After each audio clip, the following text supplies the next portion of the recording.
How's it going, ladies and gentlemen? I hope you are having a fantastic day. If you are new to the channel, my name is Parker Nierenstein, and this is Vehicle Virgin. Smash that subscribe button and turn on that notification bell to stay up to date on the latest and greatest automotive content, like this breaking news right now. We've got information on the brand new GT3 RS. Leaked information that never should have surfaced the light of day. We've also got some crazy information on the new McLaren Senna. It's finally happened. I have been personally waiting for info on the 991.2, the mid-cycle refresh generation GT3 RS, the 2018 or 2019 model, for some time now. After just reviewing the current generation, the 991.1, blown away by the car. Incredible driving experience, one of the absolute best cars for the money.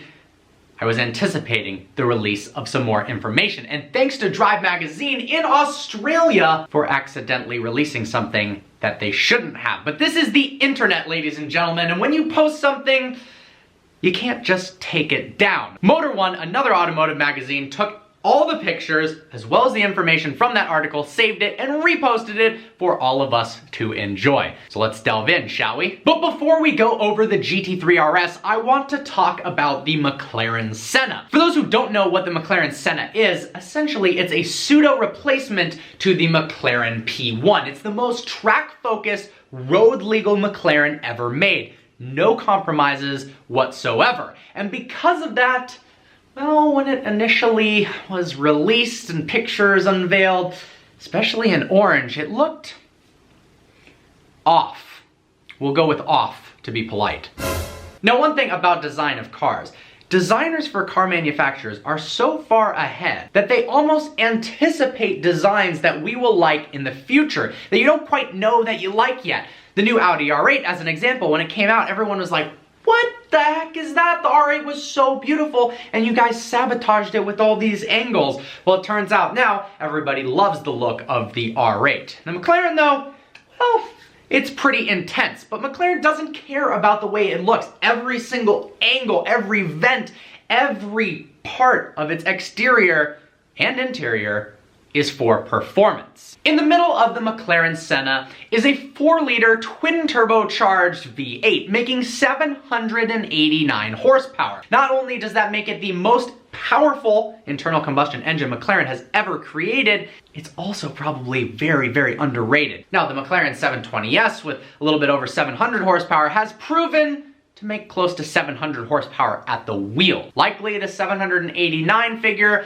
is very conservative, and it's probably somewhere in the mid-800s. But wait a minute, the McLaren P1 made 903 horsepower. So what's the big deal about this 789? Well, for one, the Senna is all about lap times, not straight line speed. It weighs a heck of a lot less than the P1 and has crazier active aerodynamics and downforce, which I'll talk about later on. For those that want a crazy highway monster with a ridiculous top speed, you'll want to wait for the BP23. That is the Bespoke Project 23, and it is essentially the successor to the McLaren F1. That's right, it's got 3 seats, and McLaren claims it will be the fastest McLaren ever made, likely talking about its top speed. They made a statement saying they were not discussing lap times with this car. The Senna is all about being lightweight and having tons of downforce. Get this, without fluids, the McLaren Senna weighs 2,641 pounds. That's a good 800 pounds less than the McLaren P1. Part of the reason being it doesn't have that hybrid powertrain,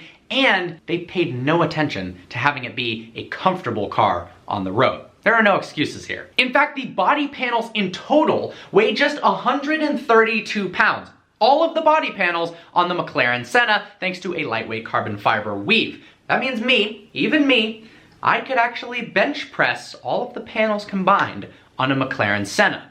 Probably couldn't do that on any other vehicle. And according to McLaren, there isn't a single body line that goes from the start of the car to the end without first passing through a functional vent or air scoop. Let's see. Nope, yep.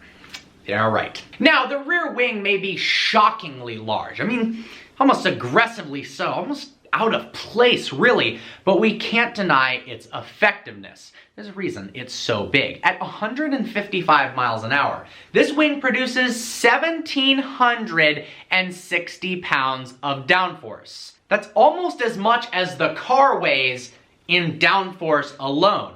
And that's at 155 miles an hour, not at its top speed. In fact, that's 40% more downforce than the McLaren P1. It also allows it to have 30% more lateral grip in cornering than the P1 as well. The wing itself only weighs 10 pounds, yet it produces more than 100 times its weight in downforce. That's some good engineering right there. So how about the performance specs? Well, 0 to 60 happens in a claimed 2.7 seconds. Now, this is also likely conservative. Motor Trend just tested the 720S, which has less power and weighs more, at 2.5 seconds. That is insane for a rear-wheel drive car. Now, almost the more relevant metric nowadays, because cars are getting so crazy quick, is the 0 to 124 mile an hour time. Because honestly, at this point, we're getting to the limits of what tires that are actually street legal are able to do in terms of accelerating the car forward. The 0 to 124 gives you a little bit more time to breathe, and also really displays how fast some of these higher horsepower cars are. 0 to 124 for the Senna happens in just 6.8 seconds. Well, the 720S, which is destroying everything,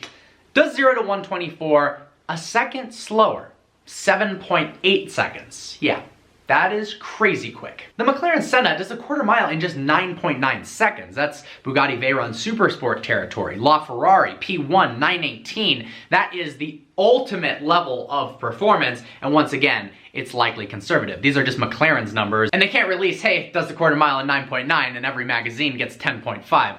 They gotta be cautious. It gets even more wild when you look at the braking. When stopping from 124 miles an hour, if you raced a Senna against a 720S, you hit the brakes at the same time at 124 miles an hour, the Senna would stop 56 feet sooner than the 720S. That means you can brake later and deeper into turns, improving lap times. 56 feet. Now that's thanks to less weight, active aero, and these space-grade, ridiculous CCMR carbon ceramic brakes that the Senna has. These are the highest tech, the newest, latest and greatest brakes, and I imagine they are pretty expensive. A brake job on a McLaren P1, they don't just use typical run-of-the-mill carbon ceramic brakes, which, oh, by the way, might cost you 35 grand to repair for just standard carbon ceramics on a supercar. The P1 brakes cost about 70 grand to replace. So I imagine on the Senna, it might be even more than that. Only 500 Sennas will be made, and all of them are sold out. If you live in the US, you paid $958,000 for one, but that's actually a good thing. Given the rarity and how capable this car is about to be, that's likely the cheapest you will see a Senna for a very long time, or potentially forever. Alright, on to the new Porsche GT3 RS. Is the 991.2 mid-cycle update worth it over the 991.1? What are the differences even? Well, let's start with the looks. The brand new GT3 RS borrows stylistic elements from the more expensive turbocharged GT2 RS, as well as the less expensive, more plebeian, so to speak, 991.2 GT3. Most notably are the Nakaducts on the hood. So what even are Nakaducts? Well, they are extremely low-drag air inlets that originate from the National Advisory Committee of Aeronautics. That's actually the predecessor of NASA. That's right, this is aircraft and aerospace technology applied onto a road car. Nakaducts have had a presence in the racing industry for a while, but it's pretty rare to see them on a street legal car. Remember, the Countach has them on the sides, the F40 had them on the hood, the GT2 RS has them, and now the Porsche GT3 RS for the new generation has those Nakaducts on the hood. Not only are they fancy and effective, they also look really damn cool. The front fascia now matches the 991.2 GT3. The lower LED strips are now fully contained in the brake cooling ducts. They used to extend outwards, looking a little bit more awkward. This way, it's more angular, it's meaner, and less round looking. The side of the car is essentially identical, although the air intakes look a little bit different in their shape. Come around back, we've got revised taillights that are sharper, more angular, and have little triangular triangular cutouts on the insides of them. Also, the vents in the lower part of the rear bumper have been enlarged tremendously. Then down below that, where we have this plastic rear diffuser, the shape of that has been altered as well. Even the wing end plates are more angular. The rear of this car is just menacing. Leaked pictures of the interior show us that, well, it's pretty much identical to the current generation car, with one minor tweak. Littered with green accents and carbon fiber, which look so good, it's kind of distracting and hard to tell the differences between the leaked pictures and the current car.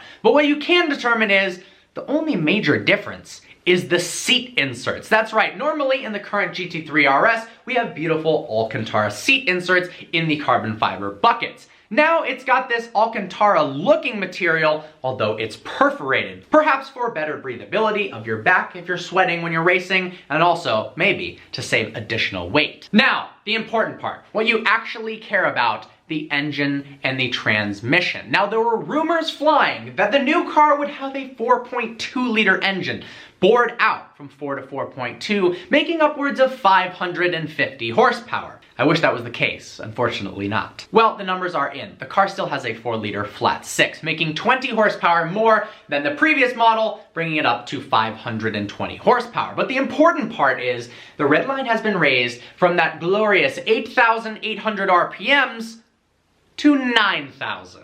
Because why not? Top speed has also been increased by a whopping 1 mile per hour. Porsche has also retuned the rear steering, likely to increase agility of the car as well as stability at the same time. When you're going below a certain speed, the rear wheels turn the opposite direction of the front wheels, effectively shortening the wheelbase of the car. Then at high speeds, they turn the same direction, enhancing the wheelbase of the car for more stability. The official claimed 0 to 100 km/h time has dropped a tenth of a second to 3.2 seconds, although knowing Porsche, this is obviously extremely conservative. The 0 to 60 time of the current car is about 3 seconds flat, so we can probably expect 2.9 from the new one. The most important part of the new GT3 RS, however, is the transmission. That's right, rumors were flying that because the 991.2 GT3 has a manual option, good call Porsche on that one, that the GT3 RS would have one as well. Now, knowing that they might become turbocharged, having a 4-liter GT3 RS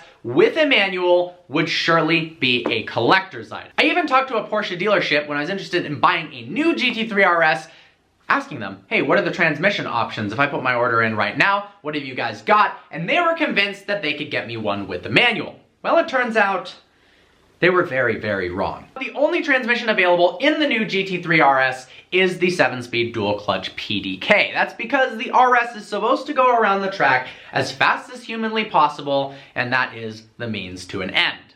It's unfortunate, but that is what the Porsche gods have decided for us. Although, according to Motor One, a company in Florida, BGB Motorsports, will actually convert your RS for the price of $45,000 from a PDK to a manual. I believe the transmission is out of a 911R. Is that worth it? Well, hard to say. It would certainly be an extremely rare car, and a fun to drive one at that. Well, there you guys have it. New information on the GT3 RS as well as the McLaren Senna. I hope you guys enjoyed this video. Let me know if you enjoy these news update styles of video, and I will make some more to keep you up to date with what's going on in the automotive world. Once again, my name is Parker Nierenstein. This is Vehicle Virgins. Hit that subscribe button, turn the notification bell on. I look forward to seeing you guys next video.